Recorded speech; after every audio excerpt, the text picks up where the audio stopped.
Hello everyone, welcome to the sixth topic in the SS3 first term physics curriculum. Now to those of you who have been part of our videos so far, you know how we do it. Every week there are different topics that are in the syllabus and we take a look at them in separate videos, breaking them down, and then explaining every concept to you in such a way that you can easily comprehend. And then we take up examples from different questions that you can find on such topics from the JAMB exams, WAEC exams, and every other type of exams. And then we give you tips that help you answer those kind of questions without fail. So this time, what we are going to be looking at is the topic 6, which is electric measurement. Now, as part of this topic, these are the different aspects we're going to be studying. First off, I will be looking at resistance and the different types of resistors. I will be looking at standard resistors and the rheostat. We'll look at what a standard resistor is, we'll define them, and then give some examples. I will then also talk about the special type of resistors known as rheostat and how it functions. After that, we'll then be looking at the term known as resistivity and conductivity. Now, if you've checked out our video on electric systems in SS1, the SS1 playlist, we did talk about the conditions that increase or reduce resistance of a particular conductor. And while we're talking about that, we did mention resistivity and conductivity. So we'll be looking at that again, and then we'll be calculating the resistivity of materials and conductivity of materials at this stage. Now, after that, we then look at the various galvanometer conversions. Remember that a galvanometer is a particular device that is very sensitive to current. So it is able to detect very small currents. Now, when you apply this with either a shunt or a multiplier, you can convert a galvanometer to now function either as an ammeter or as a voltmeter. So we'll be explaining these various conversions and what is required for you to be able to convert a galvanometer into either an ammeter or a voltmeter. I'll also be looking at different calculations that involves these galvanometer conversions. After that, we'll then be looking at the principle of a potentiometer, where we explain what a potentiometer is and its advantages over the regular voltmeters that we have. And then we look at the Wheatstone Bridge and the meter bridge. Now, these two ought to be studied together, but they are slightly different, even though they perform similar function. So we look at what a Wheatstone Bridge is. Then we look at what a meter bridge is and their various functions. And at this stage, we'll also be looking at different calculations. This is one of those topics that often are set in the JAMB exams and the WAEC exams. So we'll look at different questions from those exams and then explain how you break those kind of questions down and ensure that you get the correct solution to those problems. And then finally, we'll now look at random questions from different exams on electric measurements, and that is where we'll be ending the lesson on electric measurements. Now, if you're seeing this video for the very first time, welcome to Oya Learn, where we give you educational materials like this that make your academic journey smooth, right? We want to ensure that you are equipped with everything necessary to make you a perfect student, and this is your arsenal where you get all the gadgets, all the weapons, everything that you need that will make you a perfect student. So please ensure that you are subscribed to the channel. Kindly click the subscribe button, and you can also click the notification bell icon so that you don't miss any of the videos that is posted right here on our channel. When you click the notification bell icon, you will always be notified whenever there is a new video on the channel. And please help us reach many more students like you who wants to improve their academic journey, who wants to become better students by sharing our videos. And do not forget that if you have any challenge at all on your academics, you can always post it as a question in any of the comment section of our videos, and we promise to attend to all of your comments. Now that that is said, let us now get ready and dive into electric measurements. Before we go into discussing different types of resistors and how they work, it's important that we bring back to our memory what resistance really mean and what resistors are. Now, you recall from when we discussed about the electric circuit that we did talk about resistance in a circuit. Now, when we say resistance, it is defined as an opposition that is offered to the flow of current. It's kind of like when you think of a water pipe, right? By the time you switch on the pipe, water runs through it without any inhibition. But you can also resist the flow of water by clogging up the pipe. Now, you agree with me that there are some clogs that will be in the pipe that will allow the water to just streak out little by little, and then there is an amount of clog that you can get in the pipe that will stop the water from flowing completely even when the tap is set on, right? So that's the same thing a resistance means. Okay, so when you have an electric circuit, current ought to flow through the circuit, moving from the positive pole of the battery all the way to the load and then back again, and then it continues like that. It's a seamless action that continues non-stop until you switch off the circuit. Now, in every circuit, there is an amount of resistance. But what's important to this is to understand the true meaning of resistance. So like I said, it is defined as the opposition to the flow of electric current in an electric circuit. So let's put that down. Resistance is defined as the opposition to the flow of electric current in a circuit. So, and you recall that from that study, we talked about a circuit being the path through which electric current runs. So whenever there is a restriction on that path, what you have there is a resistance. Now, resistance can have different values, which is why we must talk about that special device that is designed to offer specific amount of resistance in an electric circuit. And that component is called a resistor. So let's define resistors. A resistor is a specially designed component which provides specific resistance in a circuit. Okay, so depending on the type of circuit you're working with, you may need to offer a specific amount of resistance in that circuit. Take for example, when you use a particular battery to light up a small bulb and you want to use the same thing to light up a big bulb, you agree with me that that battery that is capable of lighting up a big bulb, when you place it to a small bulb, might cause the damage of the small bulb. So you have to restrict the amount of current that is flowing. You have to reduce it by offering an amount of resistance.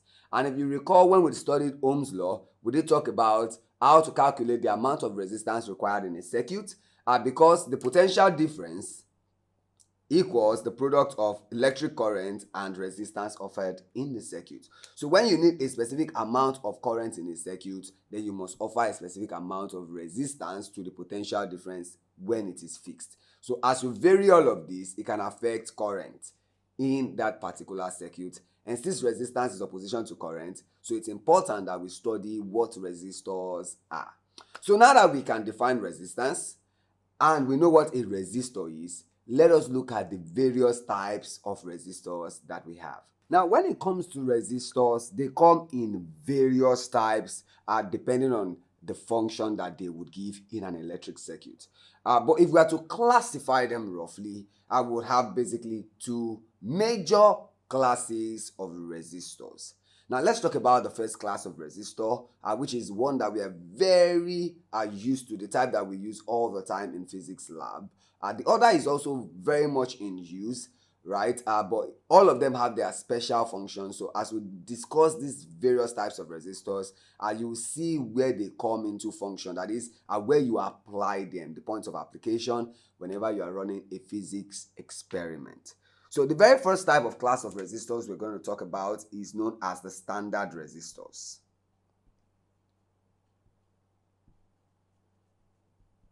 Standard resistors.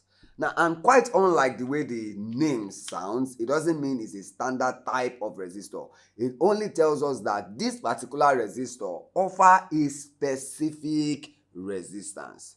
You know, these are resistors that come in different types of resistance. So if your own circuit requires 1 ohm resistor, you go for a standard 1 ohm resistor. That particular resistor will not offer you any other resistance other than 1 ohm. No more, no less in that case. The same thing happens if you need a 5 ohm resistor, if you need a 10 ohm resistor. Now, mind you, it is not limited to these simple or small numbers of resistance value. They go even as high as 10K, 100K ohms resistor. I'm talking about 100,000 ohms of resistance in a circuit, right? So there are so many of them, so many values you can get from the different standard resistors. But you can never find one standard resistor that will offer different range of resistance. There is only a specific resistance that they offer. So depending on what you require in your own circuit, and that's what will determine the type of standard resistor that you're going to go for, right? So like for example, if I'm using a 9 volt potential difference source to light up an LED, in that kind of a setup, I might need 1K ohms resistance. So when I need 1K ohms resistance, what do? I go for a standard resistor that will offer 1K ohms. Okay? So, and note this, standard resistors still come in different types as well. So depending on their makeup. So when we talk about standard resistors, we can talk about the metal film resistors, we can talk about the carbon film resistors, we can talk about the metal oxide film resistors, we can even talk about the wire wound resistor, which is the common one that we use in the physics lab for basic electricity experiments. Okay, all of these are examples of standard resistors. Now, some of them, when you take a look at the resistor themselves, it may be inscribed on it the amount of resistance that they offer. Like for example, if you are dealing with the wire wound resistors, you will see on them written the resistance they offer: 1 ohm, 2 ohm, 5 ohm, 10 ohms, and so on like that. Okay, but when you are looking at the metal oxide film, the carbon film resistors and this like, sometimes they are not written the specific resistance they have. So sometimes you have to measure it using a ohm meter, or there are some specific type of resistance that have color coding on them with which you can tell the amount of resistance that they offer. But one thing that is clear here is that these resistors offer a specific amount of resistance when they are put into a circuit. Let's put that down so we do not forget. These are resistors that offer specific resistance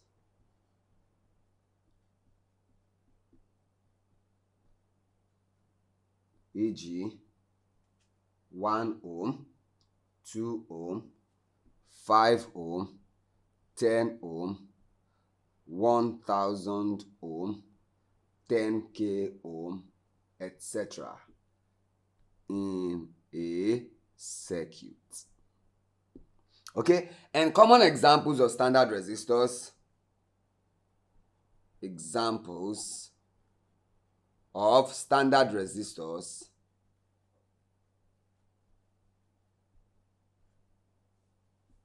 okay, these include the wire wound resistor,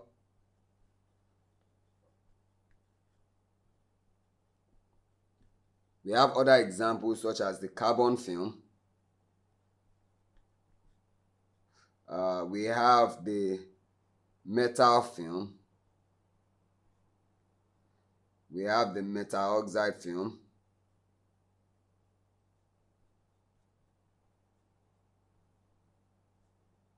etc. There are so many types of this, but these are just 4 so that you know that they come in different forms as well. Okay, and always look out for it. Some of them, the amount of resistance they offer will be inscribed on the resistor itself, and there are some that you have to use color coding to determine the resistance that they offer. And then if none of this works, you can always use your own meter to check the value of resistance of a standard resistor. Now, mind you, an ohm meter is actually a device that is used to measure the resistance offered by a resistor. I believe you understand what standard resistors are now. If you do have any question at all, please put it in the comment section and we'll attend to all of your questions. Now, there are other circuits as well that require resistance but not a specific amount of resistance. In this kind of circuit, you may be required to change the value of resistance as the experiment continues. Now, a good example of that is in the case of when you are using electrolysis to calibrate an ammeter. Remember when we were talking about that during electrolysis lesson? If you haven't checked out that video, kindly do that. Ensure that you watch the video from start to finish. It's really amazing and you're going to enjoy every bit of the video.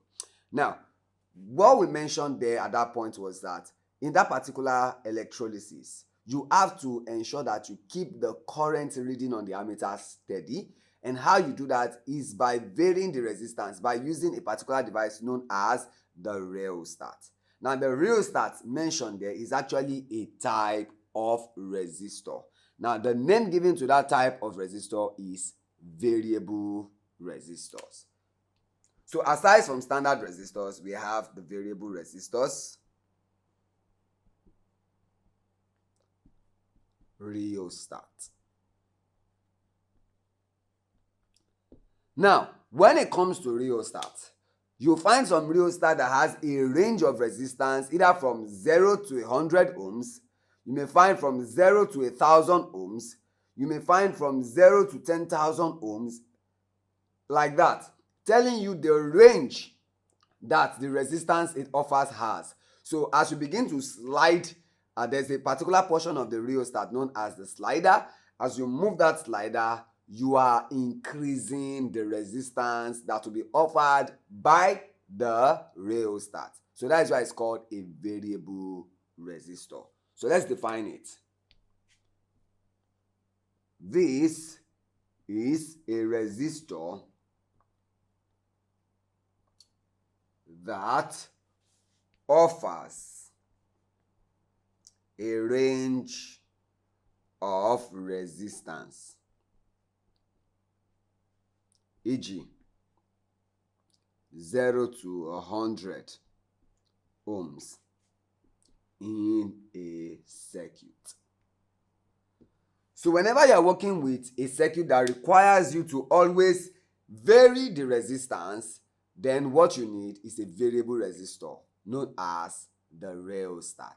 Another resistor that is worthy of note in this discussion about types of resistors is known as the resistance box. The resistance box.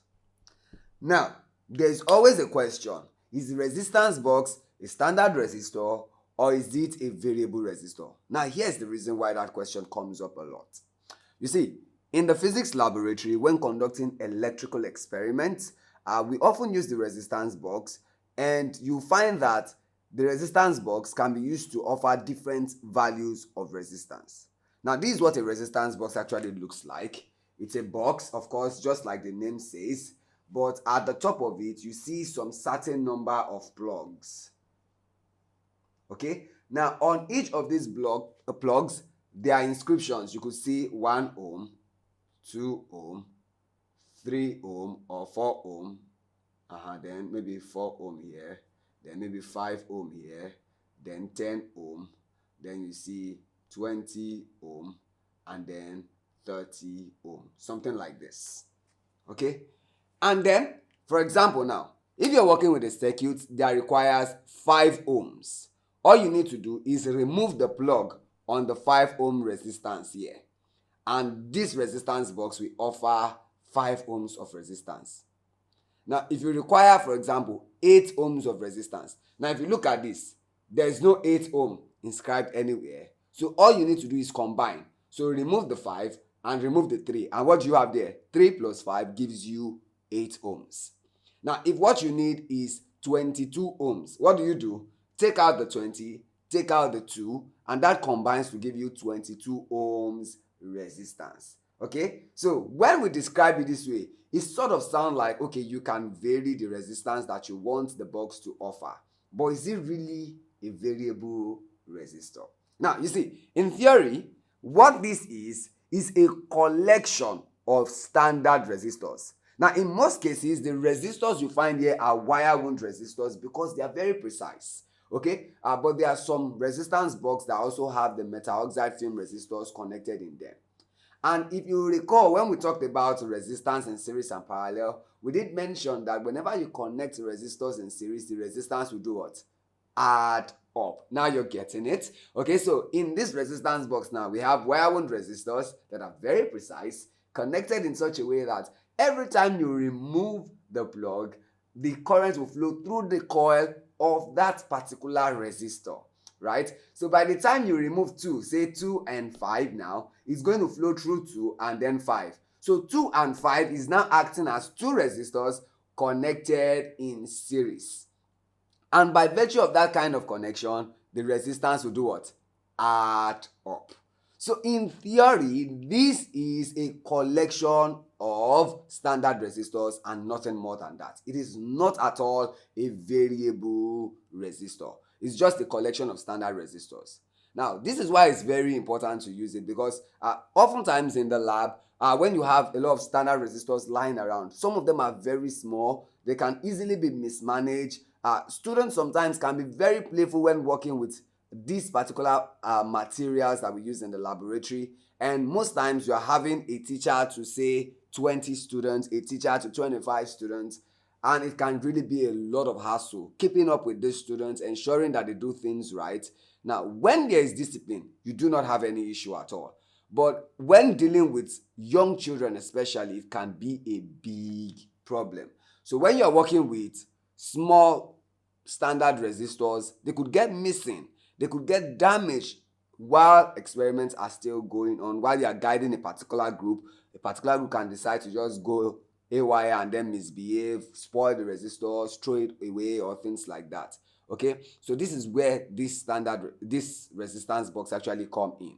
So it's quite larger, right? So which means that it's not something that they easily play with, and then it's not something that can get lost easily because it's big enough for you to find it wherever it is kept. So you see why we use the resistance box quite frequently in the physics lab. It's majorly because of the size, and so that it keeps students in check to ensure that they know that this is not a plaything, it is for experiment purposes only. So now you get it. Let us put down what the resistance box is in writing. This is a device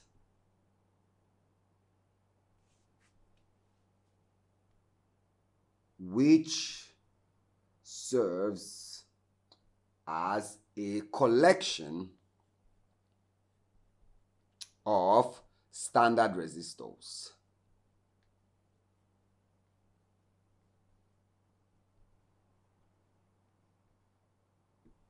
So remember that whenever you're using a standard resistor and you need a particular amount of resistance, all you need to do is remove plugs to those specific resistance you want, and it will offer that amount of resistance.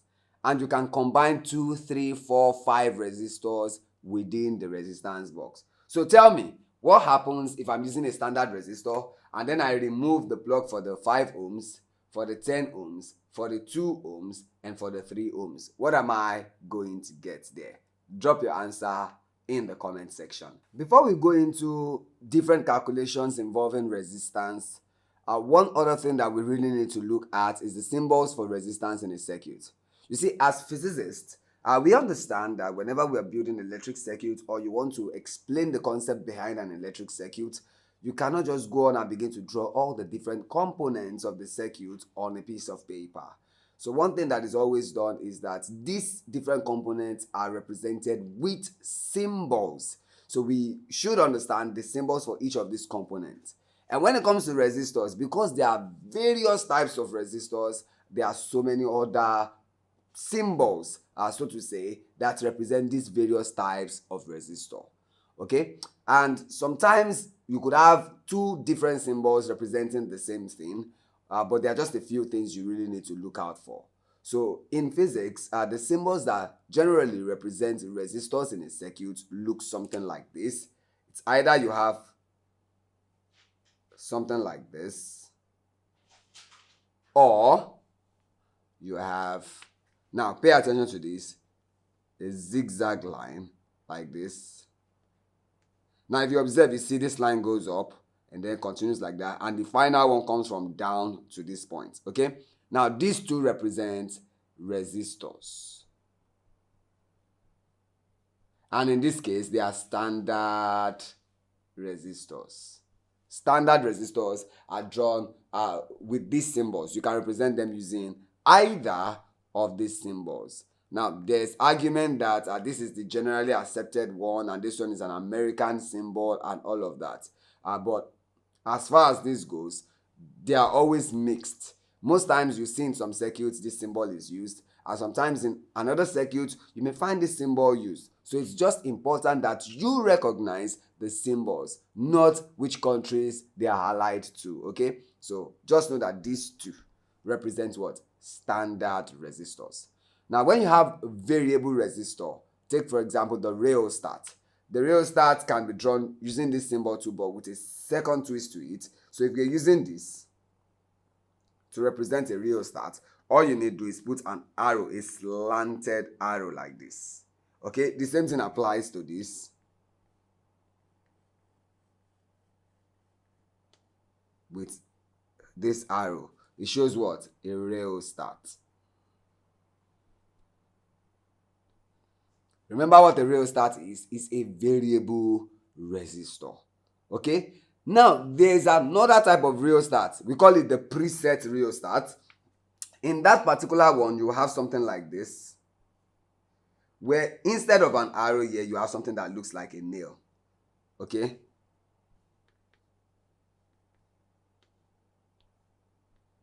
This is rheostat, but preset. Preset rheostat. Okay? And there are other symbols also for resistors. Like for example, we have something that looks like this. It is a circle around it and arrows pointing into it. Now this is known as a light dependent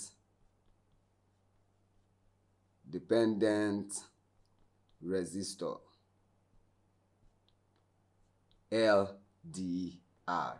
This is a special type of resistor that senses light signal. So whenever light photons bounce off the surface, it can affect the resistance that it offers. So this type of resistor is often used as a sensor in a circuit. So if you want a circuit to either turn on when there is no light and then turn off when there is light, like for example a sensor for a street lamp, for example, that comes on at night when it is dark and then turns off when it is bright, could use an LDR. There are other types of sensors you could use that serve the same function. But if you want to use a resistor dependent on light like this is the resistor for you. There are still other types of resistors from the potentiometer and the likes, and all of them having their symbols. So it's important that you're able to identify all of this. But as far as grade physics goes, when it comes to the kind of resistors you're going to be used to in circuits, they are either you are dealing with the resistors, the standard resistors, or the rheostat. Okay, another one that you could also see in electric circuits, especially when you are doing current electricity, is the potentiometer. So because you could also find this, let's also draw what that one looks like. So in that case, you will have something that looks like this.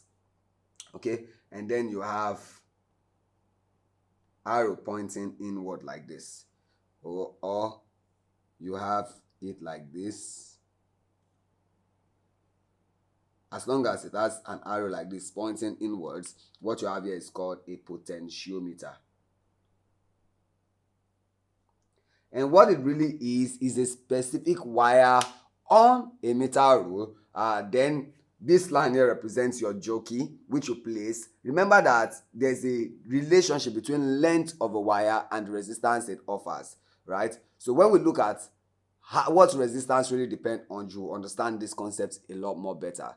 But when you see different circuits, the ones you're going to be seeing most often are the standard resistors, the rheostats, and the potentiometer. But mind you, there are other symbols for resistors. Okay, so you can always check out more symbols for resistors if you really want to know a lot more than this. But when it comes to what you are going to be exposed to, the kind of questions you'll be solving, it's important that you are very familiar with the standard resistors and its symbols, the rheostat and its symbol, the potentiometer and its symbol. As we go into calculations involving resistance, let us now look at resistivity and conductivity. Now, mind you, this is something that you have already been introduced to during the SS1 Basic Electricity class. If you haven't checked out that video yet, please ensure that you do so. In that video, we talked about this at length. And just to recap what you'll find in that video, whenever we're looking at the resistance of materials, now I'm not talking about just resistors now. I'm talking about materials, even wires that you find to be good conductors of electricity, such as copper, aluminium, and silver and the likes, which are very good conductors of electricity. They also have a limit to how much they conduct electricity. And that tells you that every material has an amount of resistance that they offer. Okay, so this is why it is very important to understand what resistance really depends on, especially in materials like this. Okay, and one of the things that we discussed there is that resistance has a direct variation with length. That is, the longer the length of a conductor is, the more resistance it's going to offer. Now, for those who have their houses far from the grid of electricity or far from a transformer that distributes electricity in their locality, they often find that they do not have as much electric current in their house as compared to those who are closer to the transformer that distribute this electricity. Okay, this is as a result of the relationship between resistance and length of conductor. So because it takes so much wiring to take electricity from the point where it comes to your community to your house, this is why there's a lot of resistance in that wire, which makes the current in your house to be lesser compared to those that are closer to the transformer. The same thing applies to the cross-sectional area of the wire. This is why you see that whenever you're using a thick wire for electricity, the current is high as compared to when you are using a thin wire. This is because it is a reciprocal relationship. That is, the more the cross-sectional area, the less the resistance. While the less the cross-sectional area, the more the resistance. You get that, right? Another thing that this resistance actually depends on is temperature. That's why you see when we state Ohm's law, we always say that provided that temperature and other physical quantities remain constant, that tells you that if temperature should increase, it can also affect resistance. This is why you see that with high temperatures in wires, there's a lot of resistance to the point where resistance gets to the infinite level, which will cause the wire to actually break. And when there's a break in the wire, no current will flow. So highest amount of resistance you can get. Just as simple as that. And then finally, the last thing that resistance depends on is the nature of the material itself. That's when we begin to talk about different materials having their own resistivity. Okay? And that led to a particular calculation, a formula that we use for the relationship between resistance, length, area, and nature of material. And we say that resistance is directly proportional to length, and the same resistance is inversely proportional to cross-sectional area, which implies that resistance is proportional to length divided by area. Okay? Now, when we work with this, we have to introduce a constant. That constant is known as resistivity, and the symbol is the Greek alphabet rho. It looks a bit like P, but this is the Greek alphabet rho. So rho L over A. Where R is what? Resistance. in ohms. Remember the symbol for ohms. And then L is length of material in meter.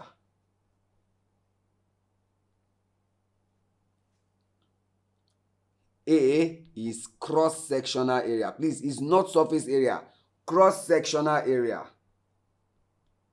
Sectional area of material in meter squared.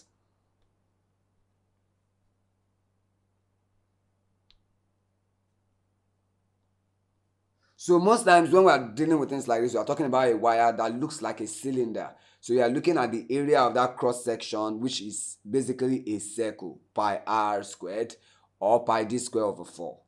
And then we have rho, which is resistivity of material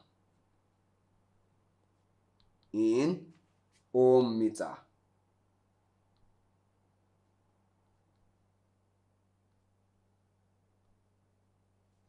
Now, from this, we can derive an equation for resistivity of a material, and that will be given as resistivity equals resistance times area divided by length of material. This equation comes in handy whenever you are looking for the resistivity of a material. And the material could be a conductor, a very good conductor, or a poor conductor. You could be looking for resistivity of copper, resistivity of aluminium, resistivity of silver, or any other conductor. Resistivity of tungsten, non-ohmic conductors, all of this, it all follows. Because it is by this equation that you define the resistivity of a material. Now, as far as definition goes, we say that resistivity is actually the resistance offered by a length of material of cross-sectional area. Resistivity is the resistance offered by a length of material of cross-sectional area. So when all of this is put into consideration, you have what is known as resistivity. So now that we can define resistivity, let us look at the other part of it, that is conductivity. Now, to define conductivity, whenever you have a conductor, we say that that material is a conductor because it allows electric current to flow through it easily. Okay? So by the time you are considering to what amount that particular conductor will allow electric current to flow through it easily, when you apply a potential difference at a specific temperature, then you are looking at the conductance of that material. Let's write that definition down.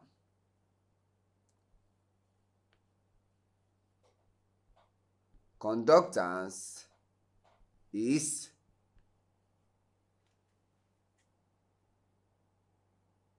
the level to which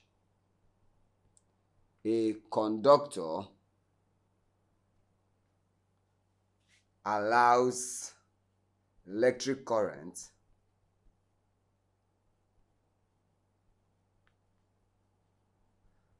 to flow through it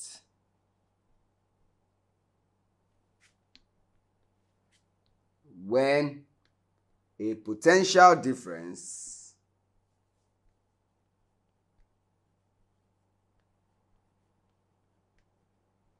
is applied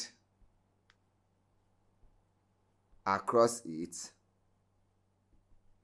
at a specific temperature.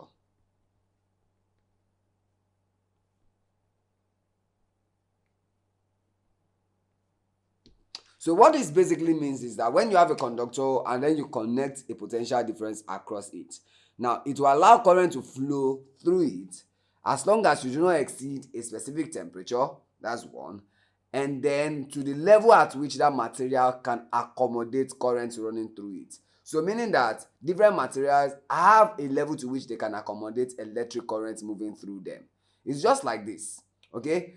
When you connect a very small pipe to a large reservoir that is supposed to deliver water from a very tall height to a place below, okay, there will be a lot of pressure in that pipe. And when the pressure gets to a certain level, it can actually burst the pipe. So that is, the pressure there is as a result of what the electric current flowing through the pipes. Or in this case, electric current flowing through the conductor. I believe you understand the picture there, right? So when electric current is flowing through a conductor, it can only go for a certain limit as long as the temperature is not exceeded.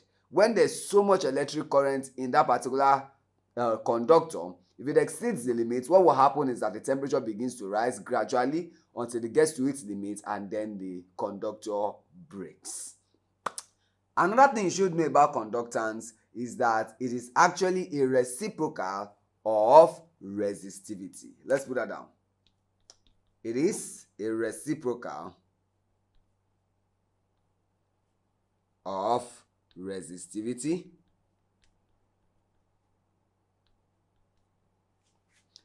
and it is measured in Siemens per meter.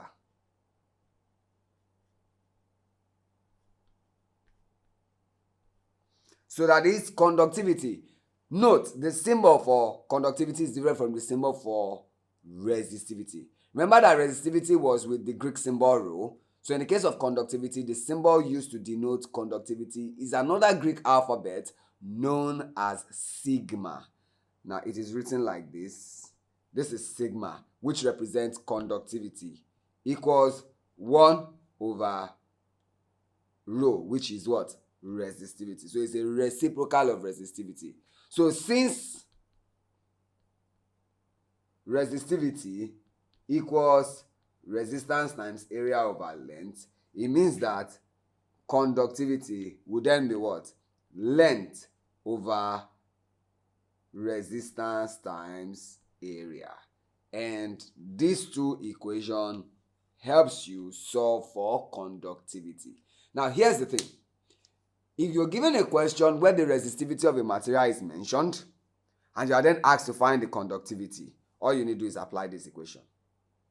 But in a different question where you have the resistance offered, the area, cross-sectional area of the material, and the length, you can use this particular equation to get the conductivity.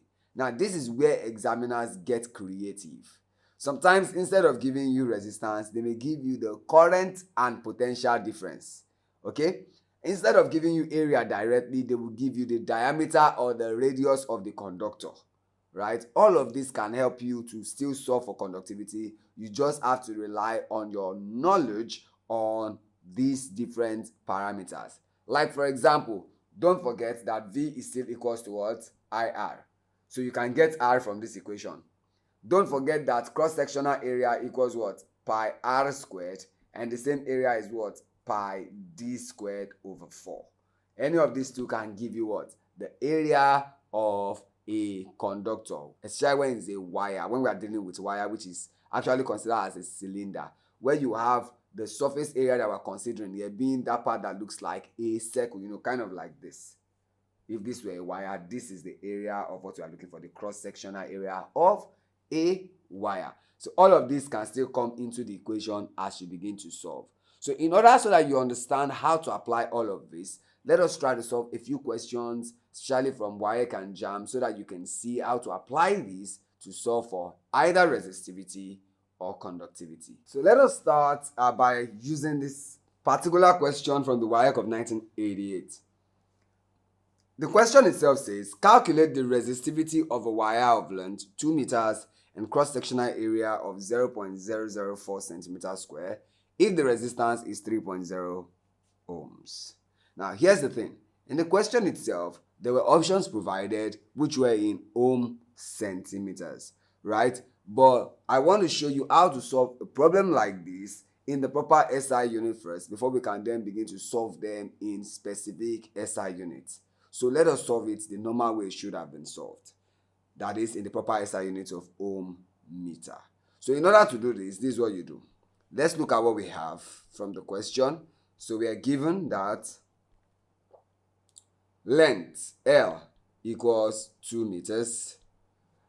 We are also given that R resistance is 3.0 ohms. And then we are given that the cross-sectional area is 0.004 centimeters squared, which is basically 4 times 10 to the power of negative 3 centimeters squared. Now you have to bring this to meter squared. Now remember that 1 centimeter squared is actually 1 times 10 to the power of negative 4 meter squared. So in order to do this as well, we just multiply it by 1 times 10 to the power of negative 4. So which means the area is now 4 times 10 to the power of negative 3 times 1 times 10 to the power of negative 4. And all of this will now be in meters squared. And that will give us what? 4 times 10 to the power of negative 7 meter squared. And using this now, we can now begin to find the resistivity. Resistivity is unknown. And remember that resistivity is what? Resistance multiplied by area all divided by length. So resistance 3.0 ohms times area, which is 4 times 10 power of negative 7 meters squared divided by length. Length is what? 2 meters. From here you see meters, take out one of the meters here. 2 here 1, 2 here 2. And what do we have? 3 times 2, that will give us what? 6.0 times 10 to the power of negative 7 ohm meter. And this is the solution to this problem. Now, remember I mentioned that in this particular year, the options were given in ohms centimeter. So if you are to bring this to ohm centimeter, you can just divide it by the same 10 to the power of negative 4. And that will mean that you have 6 times 10 to the power of negative 7 divided by 1 times 10 to the power of negative 4. And now it is ohm centimeters, which will give you 6 times 10 to the power of minus 7 plus 4 will give you minus 3. So ohm centimeters. So this is just 0.006 ohm centimeters. So all of this shows you how to solve the question regardless of which of the units you are required to solve it in. And that's how you solve on resistivity. Here is a question that is just quite like what we just finished solving together. Okay, with just a slight twist to it, however. If you consider this question, you see that the wire has a length of 100 centimeters. So length here is in centimeter. And the resistance is in 10 ohms. And the cross-sectional area is in centimeters squared. So when you're solving the question like this, you should be able to leave your answer in ohm centimeters since you're asked to determine resistivity. Okay, so applying the methods we used in the last question, and with the exception of having to convert from centimeter squared to meter squared rather, just leave them in the proper units that they are and apply the equation. Try to solve it yourself. Just take a pause on the video, solve it yourself, and put your answer in the comment section. Okay? If you've done that, this is what your solution should look like. So it means that you start by applying the equation, which says resistivity equals resistance times area divided by length. And resistance being 10 ohms multiplied by area, this is 5 times 10 to the power of negative 3 centimeters squared divided by the length, which is 100 centimeters. We can write that as 10 squared. Okay, so when we work with this, what do we have? This 2 gives you what? 10 times 5, that is 50 times 10 to the power of negative 3. Now, according to the law of indices, when this goes up, we're supposed to subtract it. So that is minus 2 as well. and then our answer is in ohm centimeter. Remember that this is in centimeter, so this one has actually taken one of these. So ohm centimeter being our answer. So we have 5.0 times 10 to the power of negative 4 ohm centimeter as the resistivity of the wire. I hope this is what you got. If that is it, good job. Let's solve more questions on resistivity and conductivity.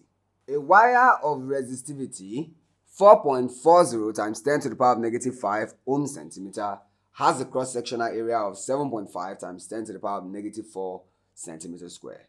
Now let's calculate the length of wire that will be required to make a 4 ohms resistor. So it's quite similar to what we've been solving so far, and the slight twist to it is that this time, instead of solving for the resistivity, we are asked to solve for length. So all you need here is your knowledge of change of subject or formula, and with that you can solve this problem too. So please pause the video, try it out yourself, and compare your solution to what is gotten at the end of this solving. So let's see what you did. Now, you already know that resistivity equals resistance times area over length. So if you want to make length the subject, we're going to say L equals resistance times area divided by resistivity. So let's see what we have now. What's the resistance we require? 4.0 ohms. Now we're going to multiply this by the area. The area is given here as 7.50 times 10 to the power of negative 4 centimeters squared. And we're going to divide this by the resistivity. And the resistivity is 4.40 times 10 to the power of negative 5 ohms centimeter. Okay, now when you look at this, ohms cancel ohms, centimeter takes out one of the centimeters here, and all that is left is just to use the calculator to solve this part, and you find that L, now when you say 4.0 times 7.5 and the result of that divided by 4.4, that will give you 6.81 repeated. Okay, so that will be times 10. Now this is minus 4. When this comes up, it becomes minus 5, that is plus 5. And what we have now is that length equals 6.81 approximately, then times 10, because this is to the power of 1. So L is approximately 68.1 centimeters. And that's the solution to this problem. I do hope that you got the same thing. Now, don't forget, if you do have any question regarding any of the calculations on resistivity or conductivity, feel free to put them in the comment section. I will definitely attend to all of your questions. Here is another question for you. A wire of length 100 centimeter and cross-sectional area of 2.0 times 10 to the power of negative 3 centimeter square has a resistance of 0.1 ohms. Now we have to calculate the electrical conductivity. Now, there are two ways to go by this. You can either start by solving for resistivity, and then you take the reciprocal of your answer to be the conductivity. Or you could just take reciprocal of resistivity from the equation itself and then solve that straight as the conductivity. So let's see how that is done. Remember itself that resistivity equals what? Resistance times area over length. So if you are taking the reciprocal of this as conductivity, conductivity will be length over resistance times area. Now, the length of the wire itself is given as 100 centimeters. Now, we're going to divide this by the resistance, 0.1 times. Now we have the area, which is 2 times 10 to the power of negative 3. Now, what does this mean?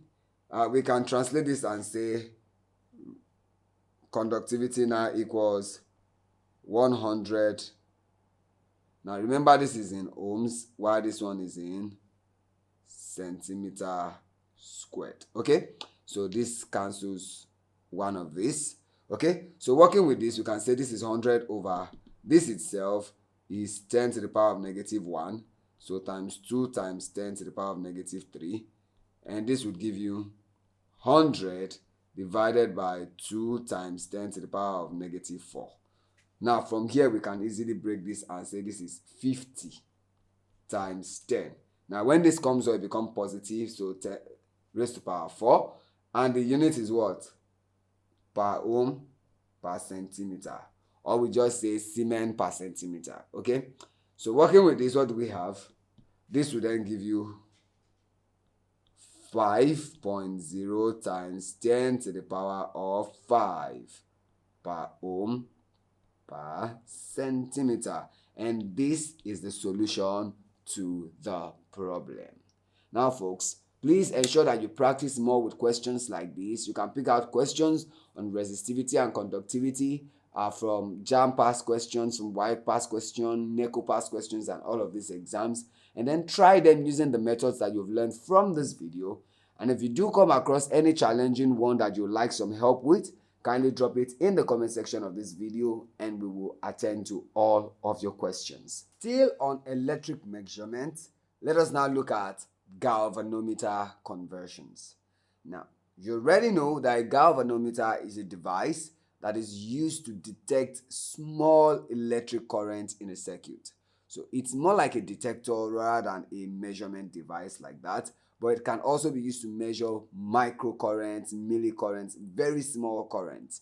And at the same time, this same galvanometer, when paired with suitable resistors, can be converted to become either an ammeter or a voltmeter. Now let's look at these various conversions of the galvanometer. First, we'll start with converting a galvanometer into an ammeter. In order to convert a galvanometer into an ammeter, here's what you do. So let's say this is a circuit containing the galvo, right? All you need to do is, because a current will flow through the galvanometer and then it will detect that current. Now, to convert it into an ammeter, you need to divert most of the current away from the galvanometer. And what you do to achieve this is you are going to put a suitable resistor in parallel to the galvanometer like this, such that this current here will then split, and then we have I1 and I2, where I2 is definitely more than I1. And you can actually determine this based on the value of the resistor that you put here. This resistance is very important to it. Okay, now when you place this resistance to this particular resistance is actually called a shunt. Okay, it's a small resistance, it's not that large.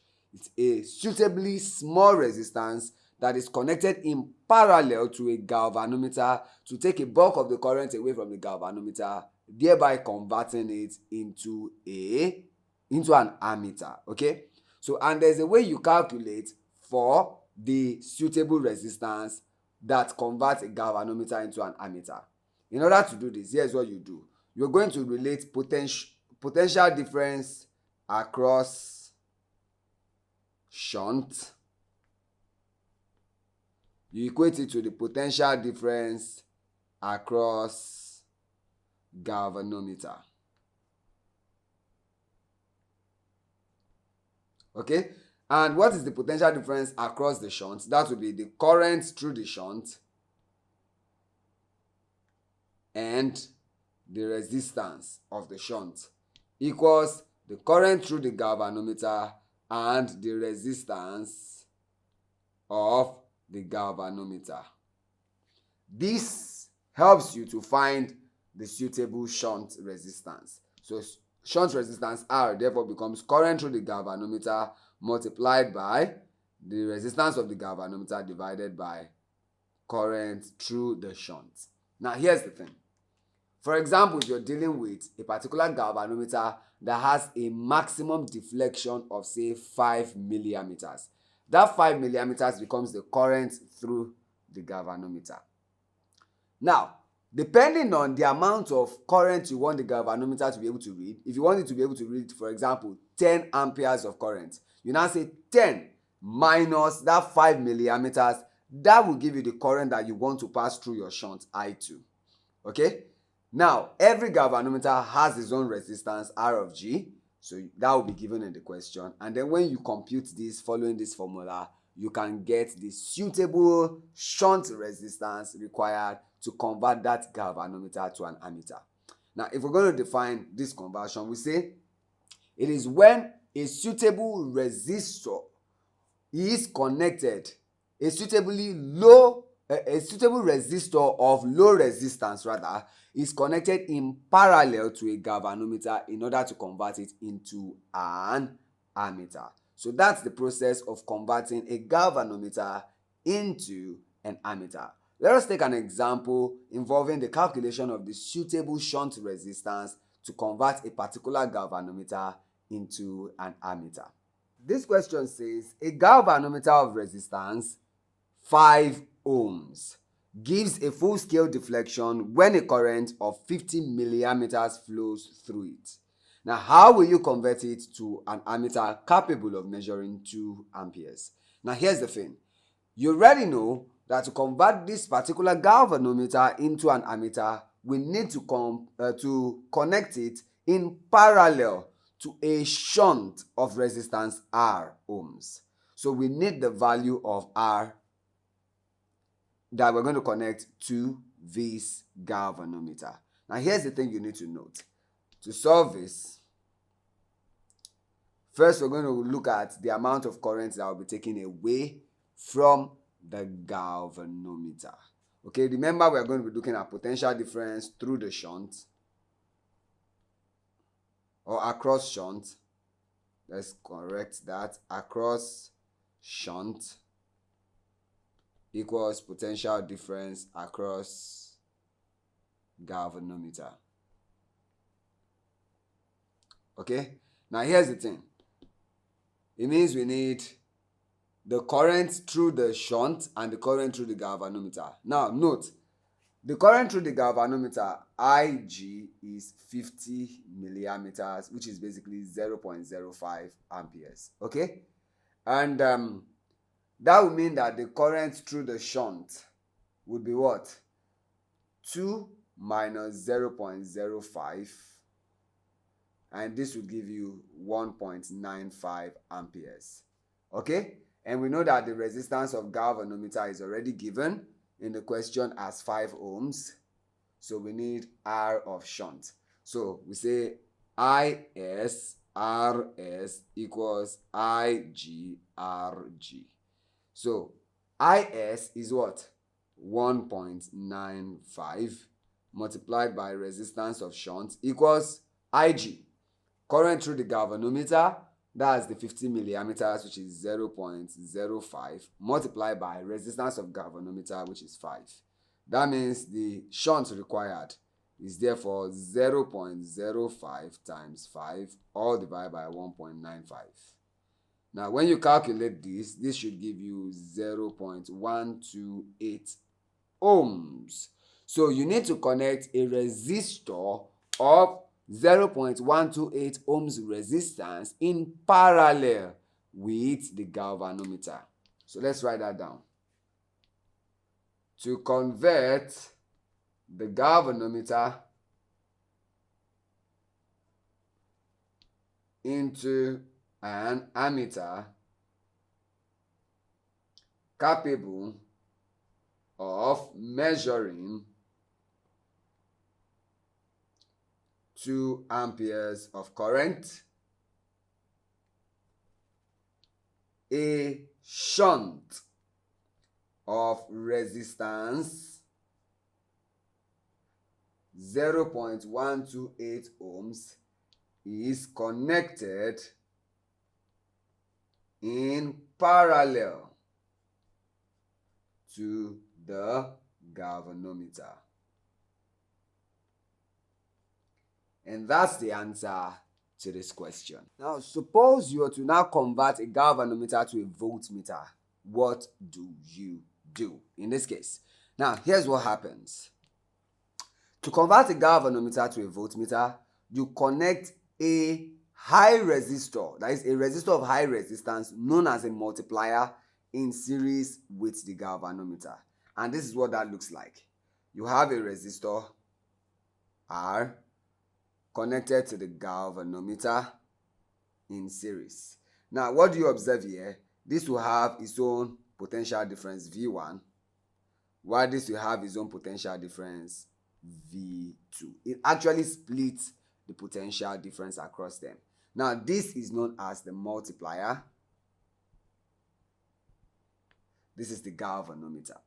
So, there is a specific resistance that this multiplier must have depending on the value of potential difference you want this galvanometer to be capable of measuring.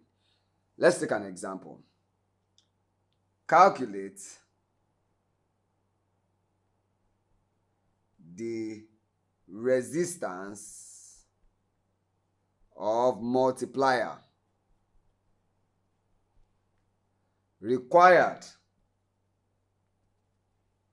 to convert a galvanometer of resistance 10 ohms, whose maximum deflection is 10 milliamperes, to a voltmeter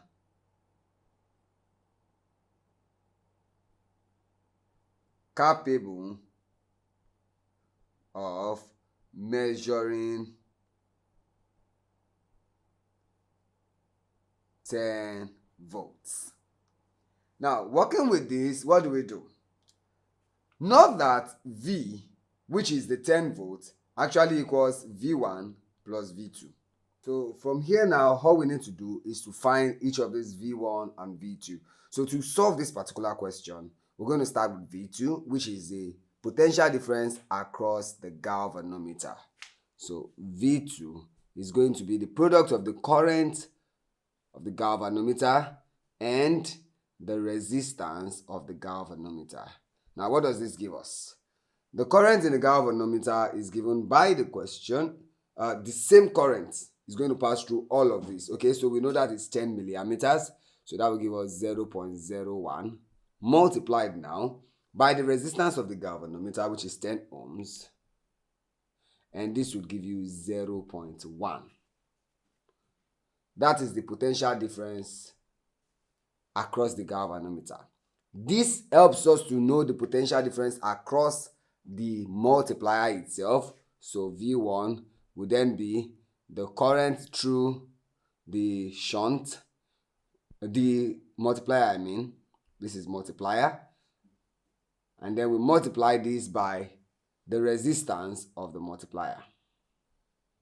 Now, what does this mean? Okay, so we are going to be having the same current, right? So 0.01 now multiplied by resistance of the multiplier, which is what we are asked to find. The question says calculate the resistance of the multiplier. So working with this, we equate both sides. Okay, remember, V1 plus V2 equals V, right? So since we have that, we can just go on and say V, which is 10 volts, equals 0.1 plus 0.01 resistance of multiplier. Now, working with this, we can now go on to find the value of R of M. So take the difference here. That will be 10 minus 0.1 equals 0.01 resistance of multiplier. Now the difference here is what? 9.9 equals 0.01 resistance of multiplier, which implies that the resistance of the multiplier is 9.9 divided by 0.01, giving the resistance of the multiplier in this setup to be 9,900 ohms. Now, this is how you apply the theory to be able to calculate the sufficient resistance required of the multiplier to convert this particular galvanometer into a voltmeter that can measure up to 10 volts of potential difference. So please do practice with many other questions you can find, and don't forget to drop us a comment if you come across any question that is challenging and you like some help with it, and we'll be sure to attend to all of your questions. Our next stop in the study of electric measurement is the principle of a potentiometer. The potentiometer itself is a device that is used to compare EMFs or compare resistance. It's actually a device that measures EMF or measures potential difference, and it can be used to compare EMF, that is, compare potential difference of two different cells. At the same time, it can also compare resistance. Now, in description, what it basically is a strip of wire that is about 100 centimeter long that is connected to the two ends of this wire is connected to either a brass or copper slit, from which you can then make connections, right? Now, when you set it up like this, where this is the wire itself, AB, remember AB equals 100 centimeters, right? Okay, now when you connect such that there's a cell here connected to a rheostat to a switch, and then on the other hand we have a different cell connected to a protective resistor. Remember, this is a rheostat here, this is a switch, this is E1, E2, this is a protective resistor, this is a galvanometer, and you see this arrow here represents what is known as a jockey or slider. So there are some designs that come with a slider that you just slide across the strip, the wire itself, that makes the potentiometer, and there are some that you just have to attach this particular circuit to a jockey and then you touch whatever length you want to measure for to compare EMF. Now, the way this device works is such that, you see, every time a current runs through this wire, there is always a potential drop. Now, what this means is this: do not forget that this wire itself is a wire that has a uniform cross-sectional area, and as a result, potential difference across the wire varies with the length. Now, here's what happens when there's a current flowing through it.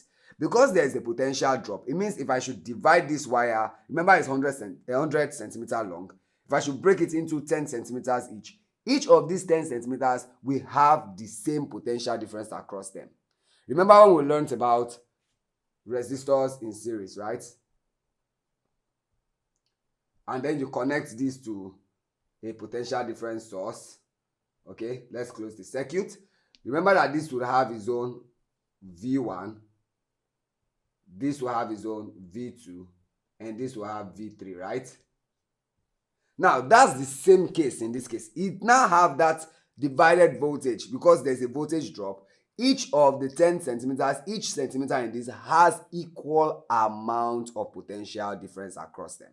Okay, so as a result, it makes it very easy to use it to compare potential difference and also to compare resistance. And it follows that the potential difference across AC is proportional to length AC itself. Okay, so and when you follow with this, you can use it to do a plethora of calculations. You can use it to compare potential difference such that you then see that the equation E1 over E2 is always equal to L1 over L2. So following this equation, we can solve a number of problems using the potentiometer. But don't forget that the main purpose of a potentiometer is to measure potential difference. Now, we know that another device that can measure potential difference is the voltmeter. However, there are some differences between the potentiometer and the voltmeter that makes it more that makes scientists prefer the potentiometer to a voltmeter. Let us look at the advantages of a potentiometer ahead of a voltmeter. There are quite a number of advantages of using a potentiometer to measure potential difference or EMF over the use of a voltmeter. Now, many of these advantages are dependent on each other and are such interwoven. But I'll be giving you 5 of these advantages that will help you see why it is way advantageous to use a potentiometer to measure the potential difference or EMF of a cell ahead of using a voltmeter. Now, mind you, both of them measure EMF, but there are just some reasons why the potentiometer is a better choice of a device to measure the EMF of a cell, and these are why.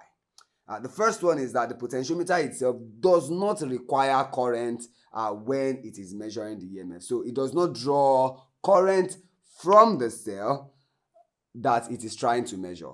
Now, when you look at the setup of that potentiometer, you see that it only compares the potential difference across the different length of the wire of the potentiometer, and then by simple calculation using E1 over E2 equals L1 over L2, you can determine the EMF of the cell. On the other hand, when you are trying to measure the EMF of a cell using a voltmeter, the voltmeter itself is going to draw some current from the cell that you're trying to measure its EMF. And as a result, that affects the EMF of a cell. Let me explain this. Remember when we were talking about cells? We mentioned that cells themselves have internal resistance, amongst other things like that. We'll still come to that internal resistance. But we talked about the definition between potential difference, that is terminal potential difference, and EMF. Now, when it comes to EMF is the potential difference across a cell when it is not giving any current. However, the moment it begins to give current, due to its own internal resistance and due to resistance in the connections that you are using to draw this current, it will then cause a voltage drop to a certain value that is less than the EMF of the cell, which is known as the terminal potential difference. You remember that now, right? So the same thing happens when you use a voltmeter to measure the EMF of a cell. You don't get the exact EMF of that cell because it will draw current, and as such you reduce it by a tiny little bit. Yes, but that tiny little bit can cause an error in calculation. But for a potentiometer, no current is drawn, so whatever you measure from a potentiometer is the exact EMF of that cell. And that's just number one. The second one is that a potentiometer itself has a high accuracy. By the time you compare EMF measured by a potentiometer compared to what you measure with a voltmeter, you see that you get a higher accuracy. Now, remember what I said about disadvantages being interwoven into each other, right? So you see, of course, if it measures the potential difference or EMF of a cell without drawing current, that means you get a better result compared to what you get with a voltmeter. Hence, the accuracy that is mentioned in this second advantage. As for the third advantage, a potentiometer is not affected by the internal resistance of a cell. Now, when a cell has high internal resistance, that reduces its terminal potential difference whenever current is drawn from it. So as a result, when you apply your voltmeter to it, the resistance that the voltmeter itself offers will now add up to the internal resistance of the cell, which is causing a further drop in the potential difference across the terminal of the cell. Now, this is not the case when you use a potentiometer because no current is drawn. The resistance are not active at this point. You are just measuring the potential difference across the terminal of the cell without any current draw. So as a result, it makes the potentiometer a better device to measure EMF of a cell. Now, to the fourth one, you see here it's mentioned that voltmeter often have a reading errors due to the use of pointer. Now, this can be reduced when you use digital voltmeters, but by the time you use the analog type that has the pointer setup there, now there are some errors you need to be wary of in that kind of setup. There's the zero error, which is when the pointer itself shifts either away from the zero to the left or to the right, which means that every measurement you get is not even accurate. You still have to account for that shift, that tiny shift, before the measurement even started. And then there's also the case of parallax error, where you have to be careful to see how you take your reading from the voltmeter. All of these things that you have to be wary of as a student when you are taking measurements can really go a long way to affect the result of your measurements. On the other hand, the potentiometer does not use any kind of pointer. All you need to do is to make sure that there is a voltage balance as you move your slider or jockey. And once you get to that point, by applying your equation E1 over E2 equals L1 over L2, you get the potential difference of the cell you're trying to measure. And then finally, on the advantages of potentiometer over a voltmeter for measuring EMF, we have that the potentiometer is sensitive to small potential differences. You see, depending on the potential difference of what you are trying to measure, all that matters for the balance to occur is how you shift your slider. And in some cases, when you have potentiometer that even have a longer measuring distance, you can make it even more sensitive to very small potential difference. However, in the case of a voltmeter, they are limited. Voltmeters measure specific range of potential difference. So unless you know the potential difference of what you are trying to measure, you won't be able to decide on which particular voltmeter to use to take your measurement. So it kind of limits your use of a device to measure potential difference or EMF of a cell.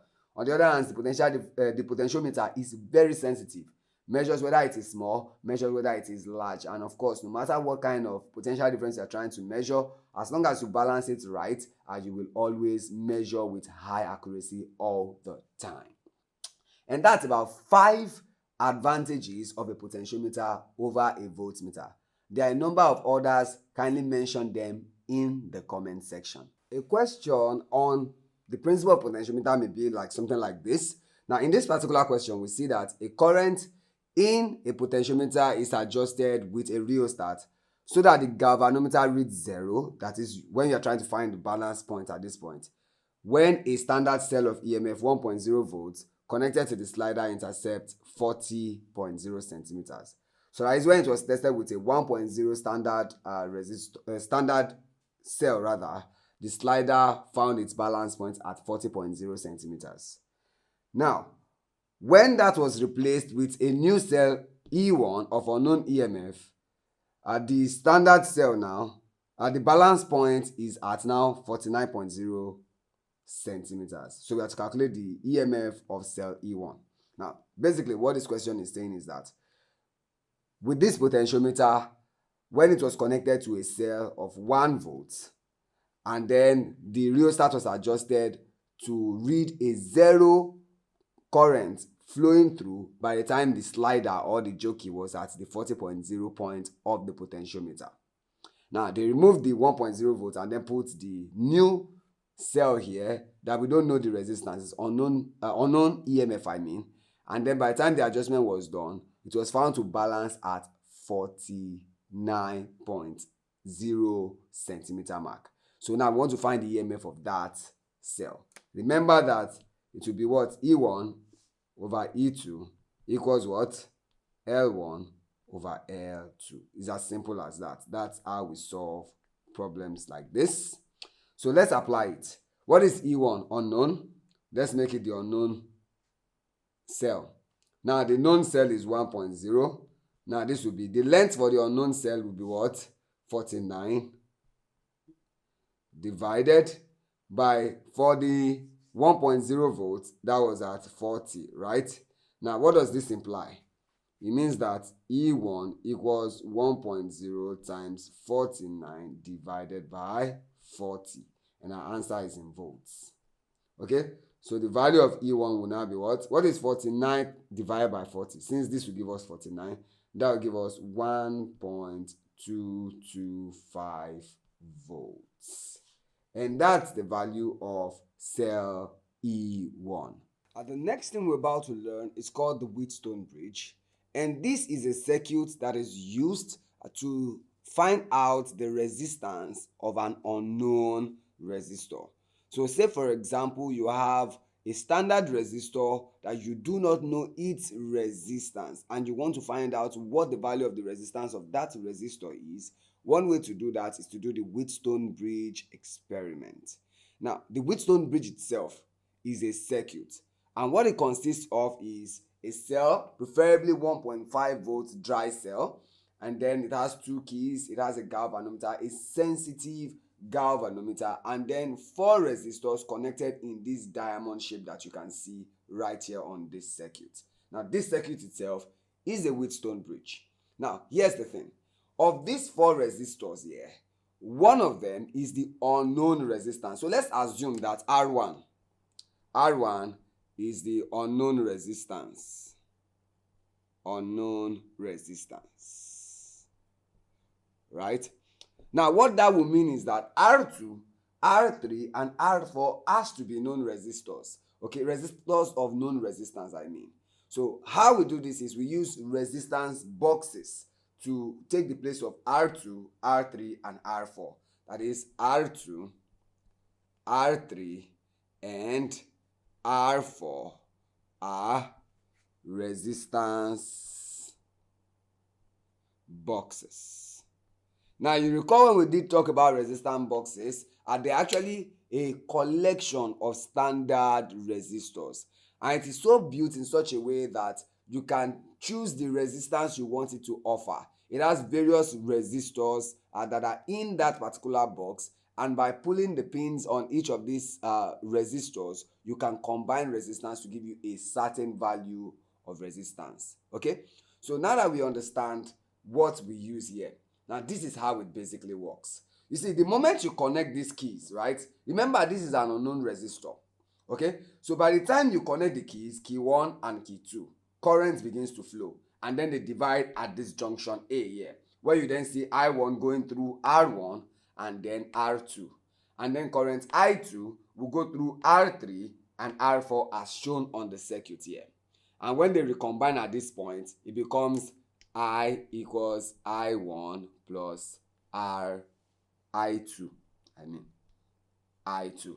That's the basic principle here according to basic electricity. But one thing that goes on here is that the moment this current begins to flow between junction B and D, there's going to be a slight deflection here. The galvanometer here will sense the current change, right? Because the junctions are not equal. Now, when that deflection begins to occur, this is when you now begin to set up this experiment to make sure that you find a balance point. Now, how you achieve this is you begin to vary the resistance of either one or more of resistance R2, R3, and R4. It can be R2, it can be R3, it can be R4, and it can be even 2 out of the 3, or even the entire 3 that you have to vary their resistance. Now, what this means is that if they were all on 1 ohms, 1 ohms, 1 ohms at the start, and there's a deflection, you can change 1 to 2 ohms and see if the deflection still increases or reduces. Now, as that happens, you begin to vary the resistance like that, and you continue until you get to a point where there is no deflection. Now, by the time you get to that point where there is no deflection, that is when the resistance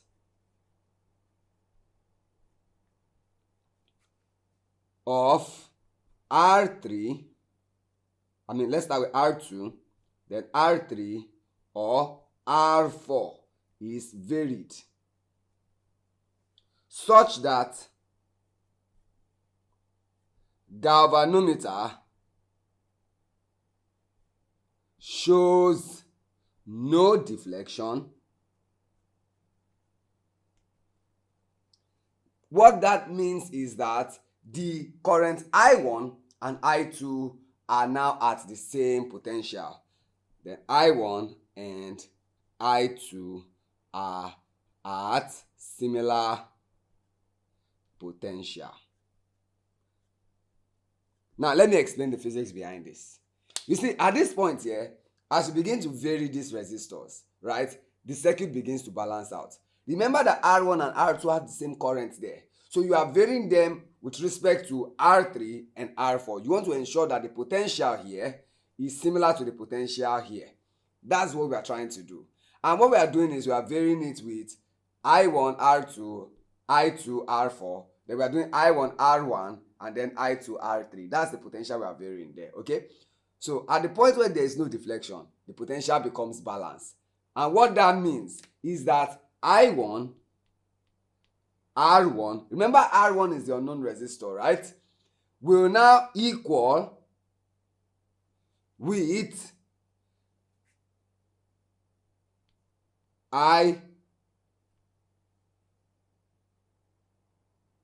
I2, R3.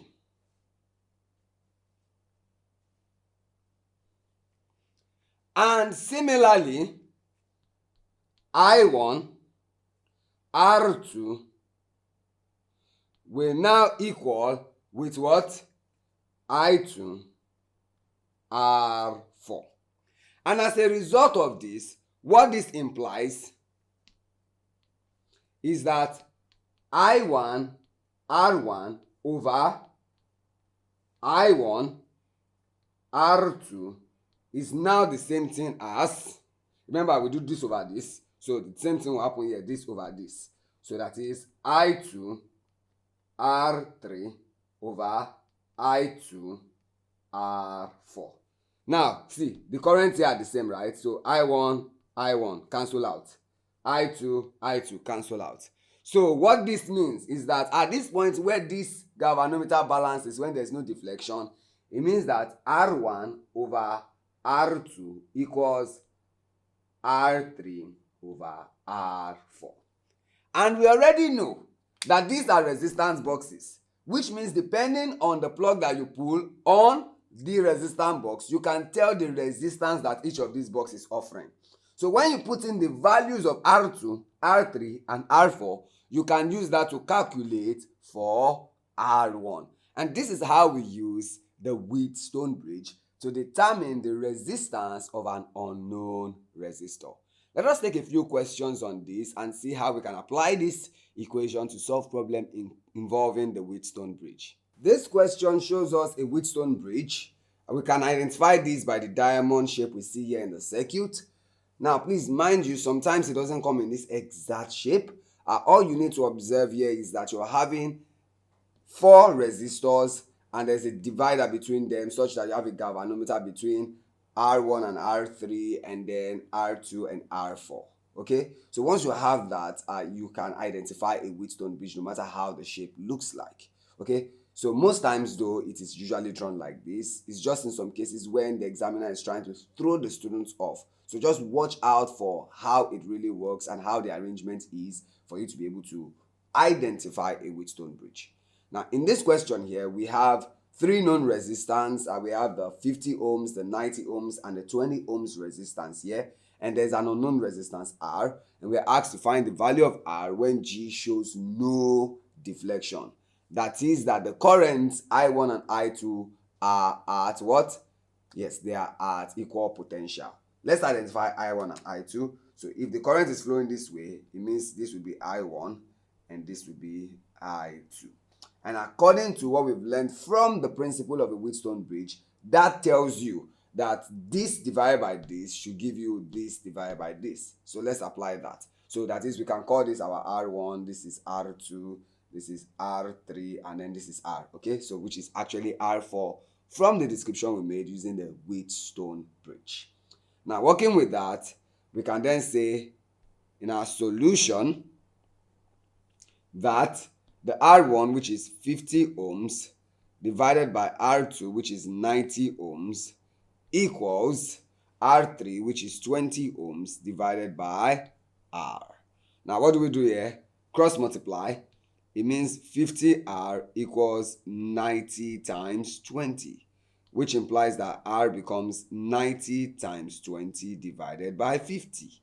And this will give us what? 9 times 2, that is 18. So 1800, that's 1800 divided by 50. And when we break this, 0 cancels 0. 5 will go here how many times? In 18, it will go thrice. And then we have a remainder 3. And then in 30, it goes 6 times. So it means the value of the unknown resistance R is 36 ohms. And that's the solution to this problem. This is a more slightly complex question to what we just solved, but it's still on Wheatstone bridge. Now the question states, in a Wheatstone bridge circuit, P and Q are 500 ohms resistors. R is a resistor of unknown resistance and S is a resistance box. The bridge is balanced when S is set to 345 ohms. Calculate the resistance of R. And then the B part says, if a 155 ohm resistor is then connected in series with R, calculate the value of S necessary to rebalance the bridge. Now, when solving a question like this, you have to be really careful. You see, this particular question does not have a circuit attached to it. But one thing you will recall is that during the explanation of Wheatstone Bridge, we did name each of the resistors in numerical flow. We had R1, R2, R3, R4. Now, the same thing applies whenever examiners set questions like this.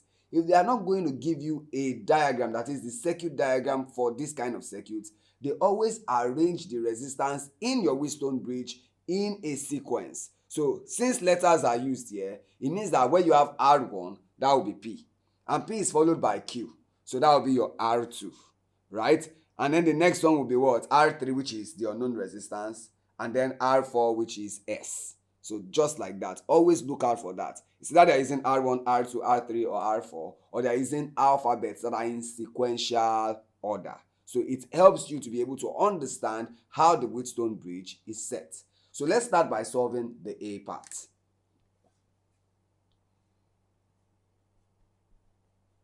Now, to solve the A part, following the principle of Wheatstone Bridge, it would mean that we would have P over Q equals R over S. Now, what does this imply? P and Q are both 500 ohms. So we have 500 over 500 equals, okay?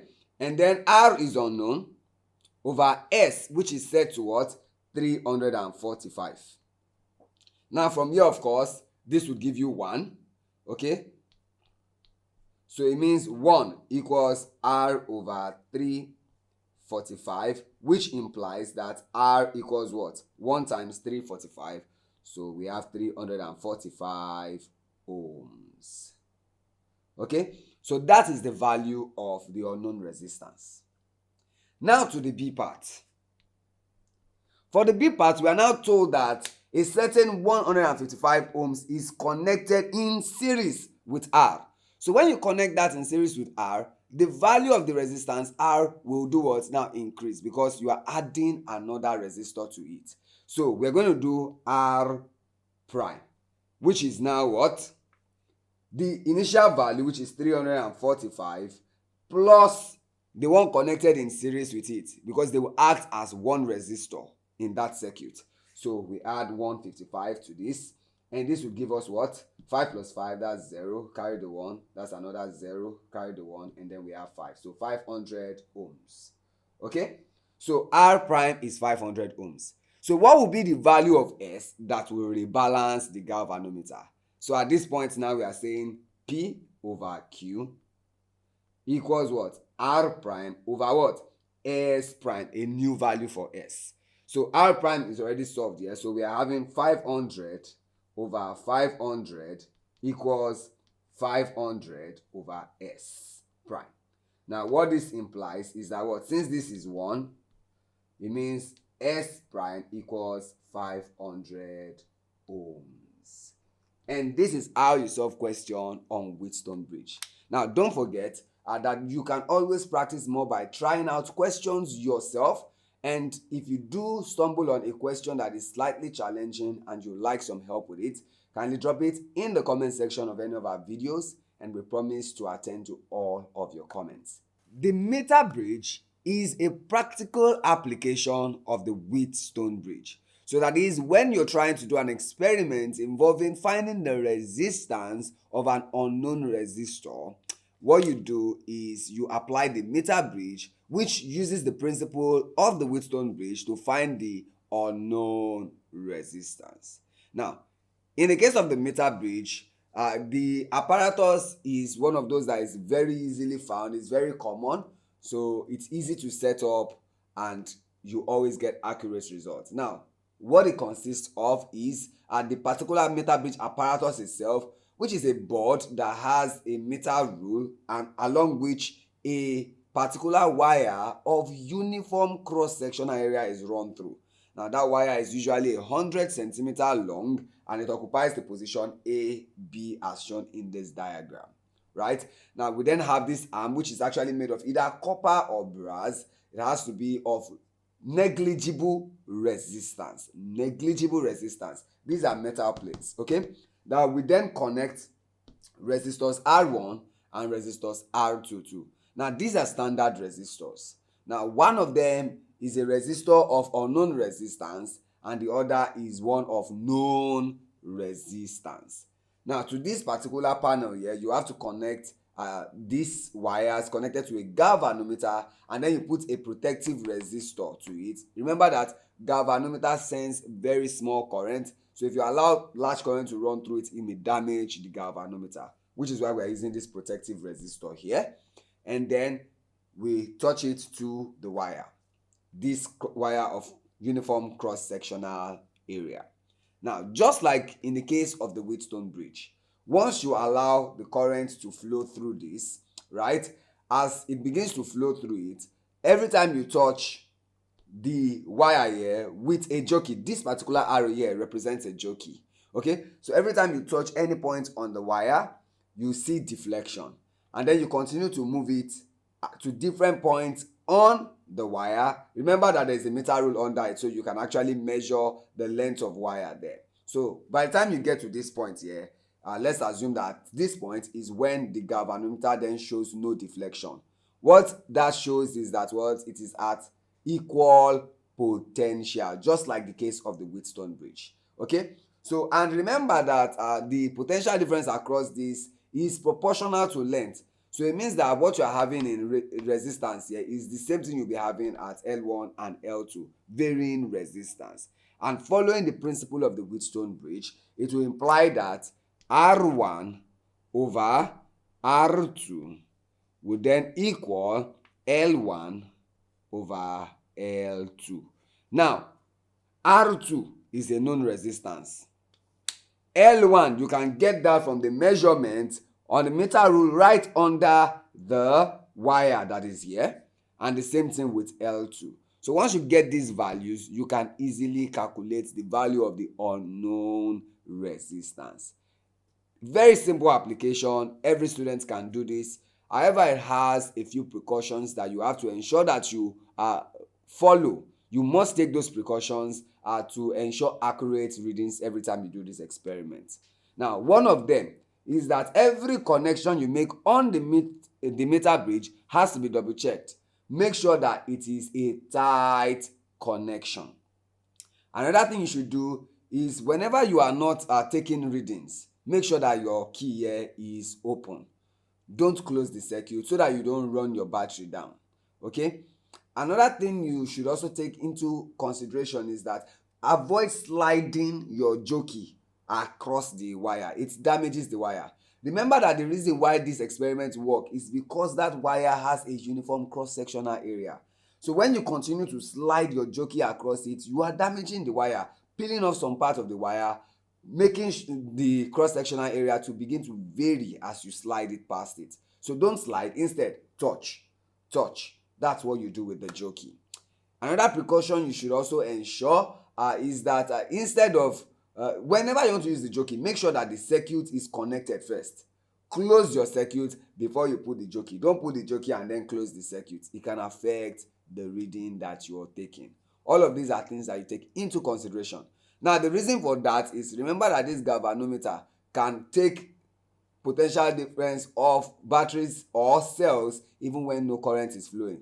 So when no current is flowing and you put it there, it can damage the galvanometer. So ensure that you close the circuit first so that current will flow and the resistors here will act to protect the galvanometer before you then start to put it over the wire. These are just some of the precautions you need to take. You will be guided definitely by an instructor whenever you are taking this experiment. So ensure that you follow the guidance of your instructor before you take an experiment like this, despite the fact that it is a very simple experiment. But what we are doing here is to ensure that we understand the principle. And just like I said, it follows the principle of the Wheatstone Bridge. So the calculation is by this equation, R1 over R2 equals L1 over L2. Now let's look at a few questions on this so that we can practice applying this equation to solve problem involving the meter bridge. For our first example on the problem on meter bridge, we have this diagram showing a meter bridge, and it says the meter bridge consists of unknown resistance X and a 20 ohm resistor in the two arms, and the balance point is 40 centimeters as shown here from P. what is the value of x? Now, here's the thing you need to note. If this is 40 centimeters, we've established that the length PQ ought to be 100 centimeters, which is 1 meter. So if that's the case, it means this will be what? 100 minus 40, which is 60 centimeters. Okay? Now, we can then apply the equation to solve for the value of resistance X. And by the equation, we mean X divided by 40 centimeters equals 20 divided by 60. Now, the value of resistance X is therefore 40 times 20 divided by 60. And this would give us 800 divided by 60. 0 cancels 0. And this would be 13, remember 1 over 3. So that should be 0.33 thereabout. So remember, it is measured in ohms. And that's the solution to this problem. Here is another question to practice with. And let's see what the question says. In a meter bridge experiment, 2 resistors, 2 ohms and 3 ohms occupy the left and right gaps respectively. Find the balance point from the left side of the bridge. Now, you can begin to visualize this and apply it to solve. So since we are trying to learn this, I will show you how to visualize this. Okay, so what it means that is on your meter bridge, you have 2 resistors. One to the left is 2 ohms, okay? And the one to the right, like this, is what? 3 ohms. And of course, our galvanometer, and then there's this, and then there's the wire. So A, B. Okay, let's assume this is the balance point, okay? Now, and it's connected, of course, to a cell. So let's just do this. Now that we have this set up, the question is asking us to find the length on the left side, okay? The balance point. That is, find the balance point from the left. So from this left A, we want to find the length of the balance point. So let's call that L. Now, if the whole of this is 100 centimeters, what does that mean? If this part is L, then this part will be what? 100 minus L. It's just as simple as that. Now, let's apply our knowledge to solve for the value of L. So here's the solution. So what we're going to be having is the ratio of the resistance, so that is 2 over 3, equals the ratio of the length, so L over 100 minus L. Now, what do we do here? We cross multiply. So we are going to be having 2 into 100 minus L equals 3L, which means we have 200 minus 2L equals 3L. Now, collecting like terms, we'll have 3L plus 2L equals 200. Now, what does this mean? It means we have 5L equals 200. And the next step is to divide both sides by 5, of course, which means the value of L is 5 goes here 40 times. So we have 40. So since it has to be in centimeters, so this will be 40 centimeters. Now, if this question were to find the other side too, you can do that by just say 100 minus 40, and this part will be 60 centimeters. And that's how you solve a question like this on meter bridge. This is another question on meter bridge, and it's from the UTME of 2010. Now, I would like you to take a pause on the video at this point. Try to solve the question, apply everything you've learned in the video so far, and then at the end of the video, you can then compare what we get with what you have gotten in your own calculation to see if you've understood the process completely. All right, so if you've done just that, this is what your solution ought to look like. Now, in the question, we see here that the meter bridge is balanced and we are to find the value of X. Now, if this is X, this is 100 centimeter, of course. It means this other part, if this is X here, then this other part will be 100 minus X in centimeters.